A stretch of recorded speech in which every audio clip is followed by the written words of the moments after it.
साल 1914 एक छोटा सा आइलैंड जहां ना कोई शहर है ना इंसानों की भीड़, सिर्फ एक लाइट हाउस है और एक रहस्य जो समंदर की गहराइयों में छिपा है। फिल्म शुरू होती है एक शिप को दिखाते हुए जो साउथ अटलांटिक ओशन के रास्ते अपनी मंजिल की तरफ बढ़ रहा है। उस शिप पर एक वेदर ऑफिसर था, डेविड। वो लोग एक ऐसे आइलैंड की तरफ जा रहे थे जो अटलांटिक ओशन के सबसे गहरे हिस्सों में छिपा हुआ था। सरकार ने डेविड को वहां भेजा था ताकि वो उस आइलैंड के बदलते मौसम का ऑब्जर्वेशन कर सके। डेविड को लगभग 1 साल तक वहां रुकना था, डेटा कलेक्ट करने के लिए, मौसम के अजीब बदलावों को समझने के लिए और फिर वापस लौट आना था। कैप्टन अपने शिप पर डेविड को उस आइलैंड तक ले जा रहे थे, साथ में 1 साल का खाना और जरूरत का सारा सामान भी था। लंबे सफर के बाद आखिरकार वो आइलैंड तक पहुंच गए। वो लोग बोट की मदद से आइलैंड पर उतरे, साथ ही अपना जरूरी सामान भी ले आए। आइलैंड पर एक लाइट हाउस था और एक छोटा सा घर जहां डेविड को रहना था, क्योंकि इससे पहले भी एक वेदर ऑफिसर यहां रहता था, लेकिन अब उसकी ड्यूटी का वक्त खत्म हो चुका था। आज से डेविड इस आइलैंड का नया वेदर ऑफिसर बन गया था और पुराना ऑफिसर रॉबर्ट अब कैप्टन एक्सेल के शिप में घर लौटने वाला था। लेकिन उस घर में जाकर वो लोग हैरान रह गए, किसी भी इंसान का नामो निशान नहीं था। रूम के अंदर फर्नीचर बिखरे हुए थे, सब कुछ उल्टा पुल्टा था। शायद लाइट हाउस में कोई हो सकता है। कैप्टन और डेविड बिना वक्त गंवाए लाइट हाउस की तरफ बढ़ते हैं और वहां एक अजीब नजारा देखते हैं। पूरा लाइट हाउस तेज और नुकीले लकड़ों से घिरा हुआ था, जैसे किसी ने जानबूझकर उसे बंद कर दिया हो ताकि कोई भी अंदर न जा सके। कैप्टन और डेविड ने लाइट हाउस का गेट कई बार नॉक किया, लेकिन कोई रिस्पॉन्स नहीं मिला। आखिर में उन्होंने गेट को जोर से धक्का दिया और अंदर घुस गए। लाइट हाउस के बिल्कुल ऊपर उन्हें एक आदमी मिला जिसका नाम ग्रूनर था। वो लेटा हुआ था। जब उन्होंने ग्रूनर से पुराने वेदर ऑफिसर के बारे में पूछा तो उसने काफी बेपरवाही से जवाब दिया, वो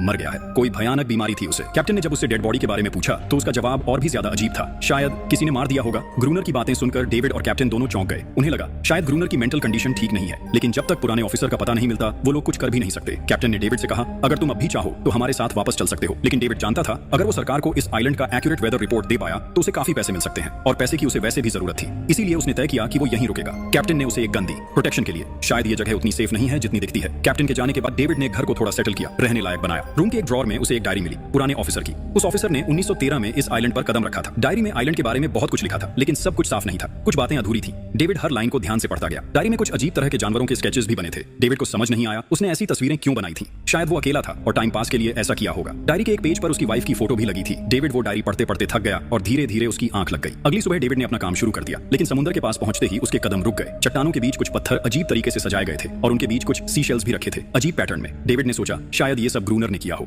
ये सोचकर वो दोबारा अपने काम में लग गया। मौसम का डेटा कलेक्ट करना, वही काम जिसके लिए वो यहाँ आया था। काम के दौरान जब उसने बाइनोक्यूलर से लाइट हाउस की तरफ देखा तो उसे ग्रूनर के साथ एक और इंसान दिखा, लेकिन फिर उसने सोचा शायद उसका वहम हो। रात हो चुकी थी और डेविड अपने काम में बिजी था। तभी दरवाजे पर नॉक हुआ। उसने सोचा शायद ये ग्रूनर है। डेविड ने उसका नाम पुकारा, लेकिन कोई जवाब नहीं मिला। हाथ में लैंप लेकर जैसे ही डेविड आगे बढ़ा उसके कानों में कुछ अजीब सी आवाजें गूंजने लगी और फिर उसने देखा गेट के नीचे से किसी अजीबोगरीब प्राणी का हाथ अंदर आने की कोशिश कर रहा था। वो हाथ इंसानी नहीं था। डेविड का दिल दहशत से भर गया। वो तुरंत बेसमेंट की तरफ भागा और वहां जाकर छुप गया। कुछ ही देर में वो रहस्यमय क्रीचर घर के अंदर घुस चुकी थी। वो छुप छुप के डेविड को ढूंढ रही थी। बेसमेंट की एक छोटी सी क्रैक से उस क्रीचर की भयानक आंखें डेविड को घूरने लगी। डेविड ने एक छुरी उठाई और जैसे ही वो आंखें उस क्रैक के सामने आई उसने पूरी ताकत से छुरी घुसा दी। वो क्रीचर चीख के भाग गई, लेकिन वो कभी भी वापस आ सकती थी। डेविड ने बेसमेंट का गेट मजबूती से बंद किया, रस्सी से कस के बांधा और पूरी रात वहीं जागकर बिताई दहशत के साए में। अगली सुबह जब डेविड घर से बाहर गया तो उसने रेत पर कुछ निशान देखे, पैरों के निशान, पर इंसान जैसे नहीं थे। बिल्कुल साफ था ये किसी इंसान का काम नहीं था। वो निशान सीधे समुद्र की तरफ जाकर खत्म हो गए थे। अब डेविड को सब समझ आ गया था क्यों ग्रूनर ने लाइट हाउस के चारों ओर नुकीले लकड़े लगाए थे, शायद उसी अजीब क्रीचर के लिए। और अब डेविड जान गया ये घर उसके लिए बिल्कुल भी सेफ नहीं है। शायद वो क्रीचर आज रात फिर से लौट कर आएगा। डर के मारे डेविड लाइट हाउस की तरफ दौड़ता है। ग्रूनर को चिल्लाकर कहता है गेट खोलो, मुझे अंदर आना है। लेकिन ग्रूनर उसे अंदर नहीं आने देता और कहता है तुझे तो उस शिप के साथ लौट जाना चाहिए था। डेविड निराश होकर वापस लौटता है, लेकिन अब उसे अपना घर सुरक्षित बनाना होगा। उसने घर की हर एक विंडो को लकड़ी से बंद कर दिया, हर तरफ नुकीले लकड़ों से घेरा बनाया और गेट के बाहर पुराने कागज और किताबें रखी। फिर उन पे तेल छिड़क दिया ताकि अगर वो क्रीचर वापस आए तो उसे आग से डरा के भगाया जा सके। लेकिन एक बात थी जो डेविड अब तक नहीं जानता था और ये बात उसे आज रात पता चलने वाली थी। किस्मत से उसे घर के अंदर एक पुराना बॉक्स मिला। उस बॉक्स में एक गन थी और बहुत सारी बुलेट्स। ये देखकर उसे थोड़ी हिम्मत मिली, लेकिन डर अब भी जिंदा था। जैसे जैसे सूरज ढलने लगा रात का अंधेरा हर तरफ छा गया। डेविड गन हाथ में लिए घर के एक कोने में चुपचाप बैठा था। उसकी सांसें तेज थीं। तभी एक अजीब आवाज सुनाई दी और जब डेविड ने खिड़की की तरफ कदम बढ़ाया तो जैसे उसके पैरों के नीचे से जमीन ही खिसक गई। सिर्फ एक नहीं, पानी में से कई सारी वही अजीबोगरीब क्रीचर्स उठती हुई नजर आईं और सब उसके घर की तरफ बढ़ रही थी। कुछ ही देर में वो गेट को तोड़ने की कोशिश करने लगे। डेविड ने तुरंत गोलियां चलानी शुरू की। कुछ क्रीचर्स गिर गए, लेकिन बाकी और भी ज्यादा हिंसक हो गए। वो अब घर के अंदर घुसने की कोशिश कर रहे थे। जैसे जैसे उनकी तादाद बढ़ने लगी डेविड ने बिना वक्त गंवाए गेट के बाहर रखे कागजों और पुरानी किताबों को आग लगा दी। आग देखकर वो क्रीचर्स डर के मारे वापस समुद्र में लौट गए, लेकिन अब वही आग डेविड के घर तक पहुंच चुकी थी। घर में आग लग चुकी थी और क्योंकि पूरा घर लकड़ी का बना था आग बिजली की तरह फैल गई। डेविड ने तुरंत एक चादर में लपेटकर खुद को बचाया, गेट तोड़कर बाहर निकला और लाइट हाउस के पास एक बड़े पत्थर के पीछे छुप गया। उसका दायां हाथ बुरी तरह जल चुका था। किस्मत से उसी वक्त बारिश शुरू हो गई। आग धीरे धीरे बुझने लगी, लेकिन पूरी रात की बारिश के बाद भी सुबह तक डेविड अपना घर नहीं बचा पाया। पूरा घर जलकर लगभग राख हो चुका था। अब अगर डेविड को जिंदा रहना है तो उसे लाइट हाउस में पनाह लेनी होगी। उसने अपनी राइफल उठाई और लाइट हाउस के पास के पत्थरों के बीच छुप गया। जब ग्रूनर पानी भरने के लिए लाइट हाउस से बाहर निकला तो डेविड उसके पीछे पीछे चल दिया। इरादा था उसे गन पॉइंट पर ले जाकर लाइट हाउस के अंदर घुसने का, लेकिन अचानक जब ग्रूनर ने उस पर गन तानी तभी एक अजीब सा क्रीचर जो ग्रूनर के पास ही था उस पर हमला कर दिया। वो क्रीचर ग्रूनर का रक्षक था। ग्रूनर ने तुरंत डेविड को रोका और कहा ये मेरा पालतू है। डेविड ने गोली नहीं चलाई, लेकिन एक शर्त रखी, अगर जिंदा रहना है तो लाइट हाउस में रहने दिया जाए। उसके पास 1 साल के लिए काफी गन पाउडर था और इतना खाना भी था कि दोनों बच सके। ग्रूनर कुछ देर चुप रहा, फिर धीरे से हाँ कर दी। शाम होने से पहले दोनों बचा हुआ खाना लेकर लाइट हाउस लौट आए। अगली सुबह वो क्रीचर चुपचाप डेविड का हाथ चाट रहा था, जबकि डेविड गहरी नींद में था और कुछ ही देर में उसका हाथ काफी हद तक ठीक हो गया। ये सब डेविड के लिए एक शॉक था, लेकिन जो आंखों के सामने हो रहा था उस पर यकीन करना मुश्किल था। लाइट हाउस के टॉप पर डेविड ने देखा ग्रूनर उन बुलेट्स को काउंट कर रहा था जो उन्हें गन से मिली थी, और वो क्रीचर अपने तरीके से ग्रूनर की मदद भी कर रहा था। इसका मतलब ये था कि ये जानवर वायलेंट नहीं है। डेविड अब ग्रूनर से उसके बारे में और जानना चाहता था और फिर ये सब दुनिया के सामने लाना चाहता था, क्योंकि ये किसी मिरेकल से कम नहीं था। एक अजीब सी फीमेल क्रीचर समंदर के गहरे अंधेरों से उनके सामने थी। अगर इस क्रीचर का सच दुनिया के सामने आता तो डेविड और ग्रूनर दोनों दुनिया भर में मशहूर हो जाते, लेकिन ग्रूनर को ये सब नहीं चाहिए। वो इस आइलैंड से कहीं नहीं जाना चाहता। ग्रूनर के पास कोई अपना नहीं था। उसके हिसाब से सोसाइटी में कोई भी अकेला नहीं रह सकता। हर किसी को किसी न किसी का गुलाम या नौकर बन के रहना पड़ता है। इसीलिए उसके लिए ये आइलैंड परफेक्ट था। ये जगह जहां वो अपने आप को एक किंग समझता था, अपनी मर्जी का मालिक। इसी वजह से उसने आइलैंड के कई हिस्सों में लिख दिया था ग्रूनर इज किंग। लेकिन वो अजीब सी फीमेल क्रीचर उसकी पालतू कैसे बन गई? असल में एक बार ग्रूनर ने उसकी जान बचाई थी। वो गलती से अपने फिशिंग नेट में फंस गई थी। तब वो क्रीचर छोटी थी और उस दिन के बाद से ग्रूनर के साथ ही रह गई। उसकी हर बात माननी शुरू कर दी। लेकिन ग्रूनर एक गुस्से वाला इंसान था और उसने कभी भी उस क्रीचर के साथ इंसानियत से बिहेव नहीं किया। उसके साथ रेगुलर फिजिकल रिलेशन रखता था। एक बार उस क्रीचर ने ग्रूनर पर हमला भी किया और उसके बदले में ग्रूनर ने उसे सजा दी, एक ऐसी सजा जिसके बाद वो क्रीचर अपने आप को ग्रूनर की नौकरानी समझने लगी। शायद इसी वजह से हर रात वो क्रीचर समंदर से बाहर आते हैं उसे वापस ले जाने के लिए, लेकिन वो क्रीचर्स दिन के उजाले में अटैक नहीं कर सकते। खैर, डेविड अब यहाँ और नहीं रहना चाहता। वो किसी आने वाले शिप को सिग्नल भेजकर ये जगह छोड़ देना चाहता है, लेकिन ये काम इतना आसान नहीं था। ग्रूनर का कहना था कोई भी शिप इस आइलैंड तक नहीं आती, लेकिन डेविड उसकी बात पर विश्वास नहीं करता। उसे यहाँ रहना अब बिल्कुल भी अच्छा नहीं लग रहा। उसे यहाँ घुटन सी महसूस हो रही है। वो जल्दी से जल्दी ये जगह छोड़ना चाहता है। शाम होने लगी है। ग्रूनर उसे कहता है गन लेकर रेडी हो जा, क्योंकि वो क्रीचर्स कभी भी हमला कर सकते हैं। वो लाइट हाउस की लाइट ऑन करने के लिए तैयार हो जाते हैं और कुछ ही देर में समंदर से एक बड़ी तादाद में क्रीचर्स निकलकर बाहर आते हैं। वो लाइट हाउस की तरफ बढ़ते जा रहे हैं। ग्रूनर उन पर लगातार फायर करता जा रहा था, लेकिन डेविड पूरी तरह से डर गया था। वो लाइट हाउस के अंदर की तरफ पीछे हटने लगा।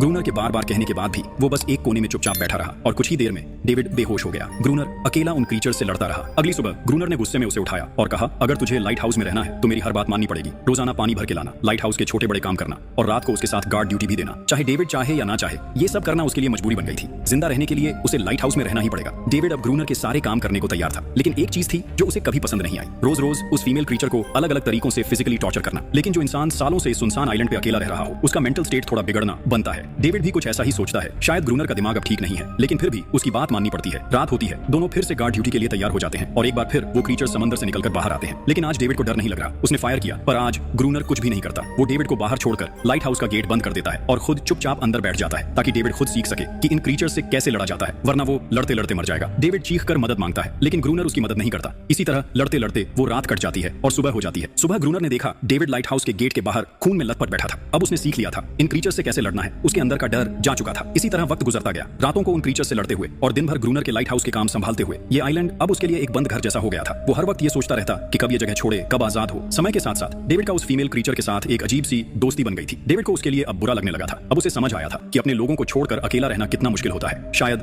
वो क्रीचर भी कुछ ऐसा ही महसूस करती थी। डेविड ने उस क्रीचर को एक नाम भी दिया, एनेरियस। और फिर एक दिन उन्होंने देखा कि उन क्रीचर्स के अटैक्स धीरे धीरे कम हो रहे हैं। डेविड सोचता है शायद सर्दियों में वो कहीं और चले जाते हैं, जैसे वेल्स करती हैं, या फिर शायद उन्हें समझ आ गया था इन दोनों से लड़कर कुछ नहीं मिलेगा। लेकिन ग्रूनर ने उसे साफ कह दिया, बिल्कुल नहीं, वो फिर से अटैक करेंगे। अब वो खुद को रिप्रोड्यूस कर रहे हैं। उनकी तादाद बढ़ती जा रही है। कुछ और दिन एक रात डिनर के बाद ग्रूनर और डेविड ने वक्त काटने के लिए चेस खेलना शुरू किया, लेकिन यहीं पे ग्रूनर से एक बड़ी गलती हो गई। वो दोनों खेल में इतने उलझ गए कि लाइट हाउस की लाइट्स ऑन करना ही भूल गए और अंधेरे का फायदा उठाकर क्रीचर्स ने उन पे अटैक कर दिया। डेविड ने देखा वो क्रीचर्स अब ब्रीड कर चुके हैं। उनकी तादाद इतनी ज्यादा थी कि दो लोग मिलकर भी ज्यादा देर तक नहीं लड़ सकते थे। गन्स के बुलेट्स भी ऑलमोस्ट खत्म हो चुके थे। किसी तरह बचते बचाते वो लाइट हाउस के टॉप तक पहुंच गए, लेकिन इस बीच ग्रूनर के पैर में गहरी चोट लग गई। वो क्रीचर्स लाइट हाउस में घुसने की कोशिश कर रहे हैं और डेविड और ग्रूनर को कहीं से भी बचने का रास्ता नजर नहीं आ रहा। उन्होंने हार मान ली, लेकिन खुशकिस्मती से सुबह हो गई थी। जैसे ही सूरज धीरे धीरे उभरता है, वो क्रीचर्स लाइट हाउस छोड़ के समुद्र में वापस चले जाते हैं। अनारियस ग्रूनर के जख्म को ठीक करने की कोशिश करती है, लेकिन अब तक डेविड को समझ आ चुका था कि वो इन क्रीचर्स के साथ ये लड़ाई जीत नहीं सकते। बुलेट्स भी अब खत्म होने के करीब हैं। उनके पास खाना भी इतना नहीं है कि ये ज्यादा देर तक चल सके। अगले दिन खुशकिस्मती से जब डेविड लाइट हाउस के बाहर इधर उधर घूम रहा था, उसने समुद्र में एक जहाज देखा। वो जल्दी से अंदर से फ्लेयर गन लाया और जहाज को सिग्नल देने गया, लेकिन ग्रूनर ने उसे रोक दिया, क्योंकि वो नहीं चाहता कि डेविड यहाँ से जाए। उसी वक्त अनारियस ने ग्रूनर पे हमला कर दिया। वो डेविड को ग्रूनर से बचाना चाहती थी। ग्रूनर किसी को भी ये आइलैंड छोड़ने नहीं देना चाहता। ये आइलैंड उसकी अपनी दुनिया है, जहाँ वो एक किंग की तरह रहता है, एक सर्वेंट है जो उसकी हर बात मानती है। वो इस जिंदगी को छोड़कर शहर वापस नहीं जाना चाहता और वो डेविड को भी जाने नहीं देना चाहता। इतने टाइम से अकेला रहने के बाद अब उसके पास कोई था जिससे वो बात कर सकता था। धीरे धीरे वो शिप डेविड की आंखों के सामने समुद्र में गायब हो गई। अब उसके पास कुछ भी करने को नहीं था। ऐसे ही कुछ और दिन बीत गए। ग्रूनर, डेविड और अनारियस दोनों के साथ अब भी बुरा बर्ताव कर रहा था, लेकिन अनारियस को वो खास तौर पे मारता था, जो डेविड को बिल्कुल पसंद नहीं था। एक दिन डेविड ने अनारियस को एक छोटी टॉय बोट गिफ्ट में दी, जो उसने वेल की हड्डियों से बनाई थी। शायद इससे अनारियस का मन थोड़ा हल्का हो जाए, लेकिन जब अनारियस ने उस बोट को देखा तो वो डेविड को आइलैंड के एक ऐसे कोने में ले गई जहां वाकई एक असली बोट रखी थी। जब डेविड ने उस बोट के बारे में ग्रूनर से पूछा तो उसने कहा हाँ, उसे ऑलरेडी पता था कि आइलैंड के उस हिस्से में एक बोट है। कुछ महीने पहले एक आर्म्स स्मगलिंग शिप जो बहुत सारा गोला बारूद ले जा रही थी, समुद्र में आई तूफान तूफान की वजह से इसी आइलैंड के पास डूब गई थी। कुछ लोग इस आइलैंड तक बोट के थ्रू जिंदा पहुंच गए थे,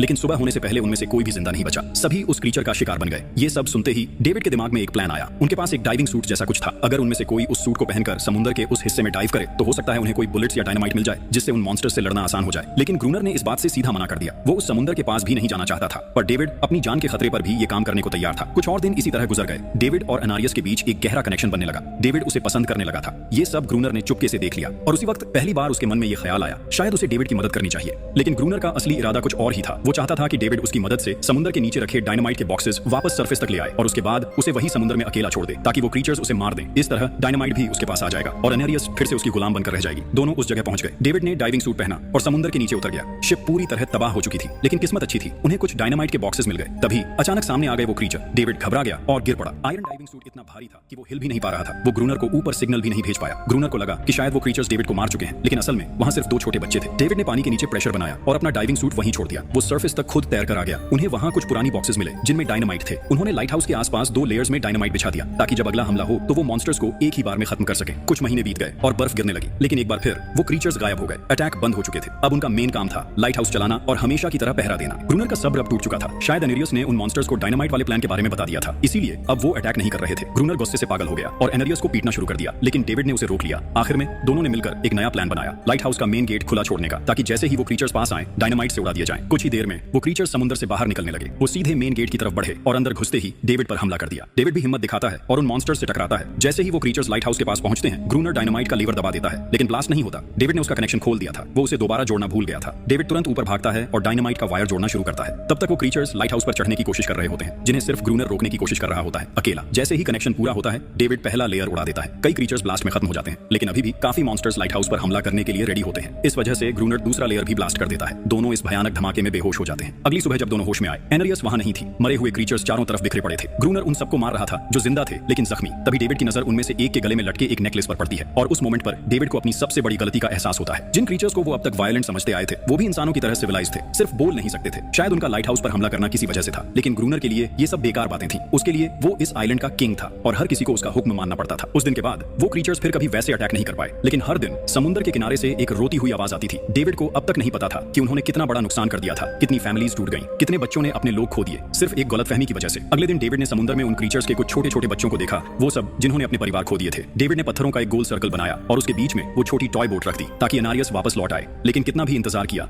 एनारियस कभी वापस नहीं आई। एक सुबह डेविड ने देखा ग्रूनर बेहोश पड़ा था। उसके आसपास कुछ पुरानी चीजें रखी थी, उनमें एक पुरानी तस्वीर भी थी। और जैसे ही डेविड ने उस तस्वीर को देखा, वो हैरान रह गया। वो लड़की जिसका फोटो उसने पहले दिन ग्रूनर की डायरी में देखा था, वो कोई और नहीं, उसकी पत्नी थी। ग्रूनर की एक वाइफ थी और वो इस लाइट हाउस का वेदर ऑफिसर था, जो लगभग 1 साल पहले इस आइलैंड पर आया था। उसका असली नाम रॉबर्ट था, लेकिन उसने अपना नाम बदल लिया था, क्योंकि अब वो कभी ये आइलैंड छोड़ना नहीं चाहता था। ये सब देखकर डेविड ने भी ये उम्मीद छोड़ दी कि वो कभी इस आइलैंड से जा पाएगा। अगले दिन शाम को जब डेविड समुद्र के किनारे गया, उसने देखा कि उस सर्कल में रखी छोटी बोट अब वहां नहीं थी, लेकिन उसी जगह पर उसने एक क्रीचर का छोटा सा बच्चा देखा, जिसके हाथों में वो बोट थी। डेविड ने अपनी टॉर्च उस सर्कल के बीच में फेंक दी, ताकि वो दिखाए कि उसका इरादा लड़ने का नहीं है, उसे किसी को चोट नहीं पहुंचानी, वो उनके साथ दोस्ती करना चाहता है। कुछ ही देर बाद समुद्र की लहरों से एनारियस निकलती है और उसके पीछे पूरा क्रीचर्स का ग्रुप भी समुद्र से उभर आता है। लेकिन इस बार कोई भी डेविड पर अटैक नहीं करता, क्योंकि वो भी अब शांति चाहते हैं। उनका इरादा सिर्फ एक सेफ जगह पाने का था, अपने बच्चों के लिए, जो हर एक जानवर करता है। उन्हें इस आइलैंड पे इंसानों की अचानक एंट्री बिल्कुल पसंद नहीं आई, इसलिए उन्होंने हर रात अटैक किया। लेकिन ये बात ग्रूनर को कौन समझाए, वो तो अब भी खुद को इस आइलैंड का किंग मानता है। ग्रूनर लाइट हाउस से बाहर आता है, हाथ में बंदूक लेकर। डेविड उसे समझाने की कोशिश करता है, ये क्रीचर्स लड़ना नहीं चाहते, ये शांति चाहते हैं। लेकिन ग्रूनर किसी की नहीं सुनता।